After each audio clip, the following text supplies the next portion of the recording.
आज हम करने वाले हिंदी में कवि परिचय को। तो प्यारे विद्यार्थियों, कवि परिचय में सबसे पहले है अपने very most important Harivansh Rai Bachchan का कवि परिचय। तो हरिवंश राय बच्चन आधुनिक हिंदी साहित्य के हालावाद के प्रवर्तक डॉक्टर बच्चन का जन्म है वो 1907 के इलाहाबाद में, इलाहाबाद जो कि उत्तर प्रदेश में। कब होता है? 1907 में। इनके पिता का नाम था प्रताप नारायण और माता का नाम था सरस्वती देवी। इन्होंने इलाहाबाद विश्वविद्यालय से स्नातक यानी ग्रेजुएशन किया और स्नातकोत्तर परीक्षा यानी पीजी किया। कैम्ब्रिज विश्वविद्यालय से इन्होंने पीएचडी की उपाधि प्राप्त की। ये इलाहाबाद विश्वविद्यालय में प्राध्यापक यानी प्रोफेसर रहे। आकाशवाणी और विदेश मंत्रालय में हिंदी विशेषज्ञ के रूप में इन्होंने काम किया। 1969 में 2 चट्टानें, कौन सी 2 चट्टानें, साहित्य अकादमी पुरस्कार इनको मिला। 1976 में इन्हें पद्म भूषण, 1992 में सरस्वती पुरस्कार और 2003 में मुंबई में इनका निधन हो जाता है। तो इनके पुरस्कार देख लें आप। साहित्य अकादमी पुरस्कार मिला, पद्म भूषण मिला, सरस्वती सम्मान मिला। इनकी प्रमुख रचनाओं में हम देखें मधुबाला,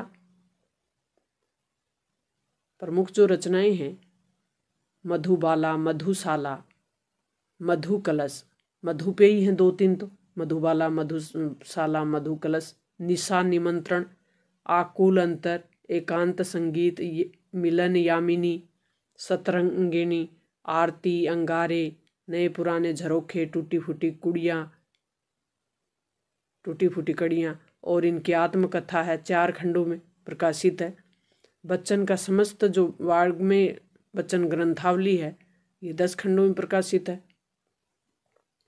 नेक्स्ट अपने कवि हैं वो हैं कुंवर नारायण। कुंवर नारायण का जन्म 1927 में फैजाबाद उत्तर प्रदेश में होता है। तो ये भी उत्तर प्रदेश के हैं। प्रारंभिक शिक्षा प्राप्त कर इन्होंने लखनऊ विश्वविद्यालय से अंग्रेजी में एमए किया और यायावरी जो प्रकृति के कारण इन्होंने पोलैंड, रूस, चीन की यात्रा की। 1950 के आसपास इन्होंने काव्य लेखन प्रारंभ किया। इनको सम्मान कौन सा मिला? कबीर सम्मान, व्यास सम्मान, लोहिया सम्मान, साहित्य अकादमी पुरस्कार, ज्ञानपीठ पुरस्कार इनके द्वारा सम्मानित हो चुके हैं। इनकी प्रमुख रचना, ये तीसरे सप्तक के प्रमुख कवि हैं और इनकी प्रमुख रचना जैसे चक्रव्यूह, परिवेश, हम तुम अपने सामने कोई दूसरा नहीं, ये इनकी रचनाएं हैं। इन दिनों ये भी इनके काव्य संग्रह है। प्रबंध काव्य में आत्मजनी कहानी संग्रह इनका आकारों के आसपास। 2017 के इनका निधन होता है।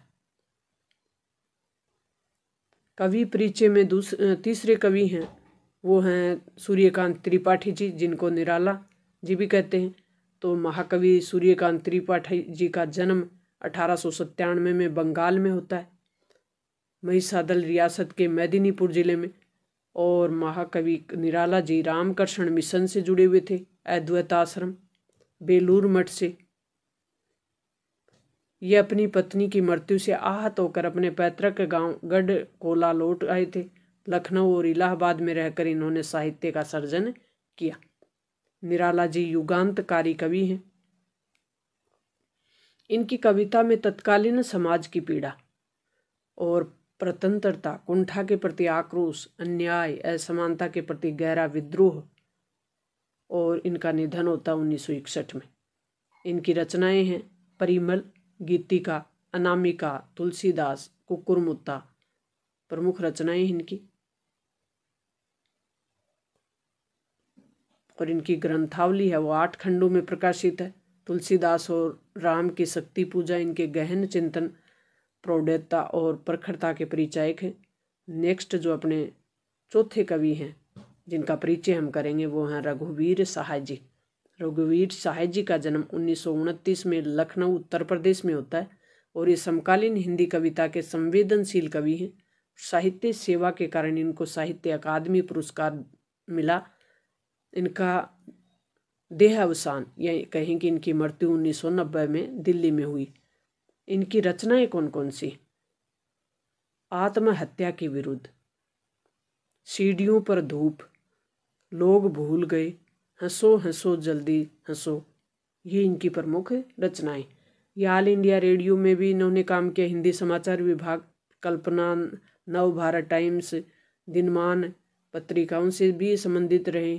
लोग भूल गए करती पर इन्हें साहित्य अकादमी पुरस्कार मिला। लोग भूल गए पर इनको कौन सा सम्मान मिला? साहित्य अकादमी। तुलसी जी, पांचवें अपने महत्वपूर्ण जो कवि परिचय होगा वो होगा तुलसी जी का।